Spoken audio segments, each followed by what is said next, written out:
څوک ما پسې سوای راوایي مشوالي به ویلي بل چا به ویلي ویلي وی که څوک زما ذات پسې سوی نو ما معاف کړی دی او زه خپلو کارکنانو ته هم دا وایم چې دا یې جواب د کنځلو په کنځلو سره نه ورکړي بیا زمونږ او د هغې فرق سره مونږ خو حیا والا تهذیب والا اخلاق والا معاشره رایستول غواړو زمونږ سیاست دا د شرافت سیاست دی کمپین کې به بدرت نه وایو خو انشاءالله چې کله د الیکشن ورځ وي نو بیا د هغې چې کوم دی هغه مضبوط انداز کې به ودرېږو موږ به ماحول نه خرابو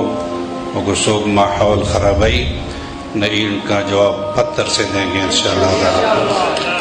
اور دې الله نشي کېدی چې بیا به دوی موږ نه سیټونه وړي انشاءالله اوس قوم بیدار دی دا سیټ هم دی دا د قوم امانت دی او انشاءالله دا فتنه به په 25 دسمبر باندې په شریکه دفن کوم انشاءالله تعالی زه به د امام یم نیشنل پارټي او پیپلز پارټي او ټول به راپسې ولاړي په شریکه به دغې چې کوم دی فتنې جنازه د دې ځای نه وباسو داسې فقط انشاءالله دعا وکړئ چې الله تاسو ته ډېر خیر درکړي مشکلات الله آسان کړي پریشانۍ الله ختمې کړي په دې ګرمۍ کې تاسو ناست یې الله دې ستاسو دا ناسته قبوله کړي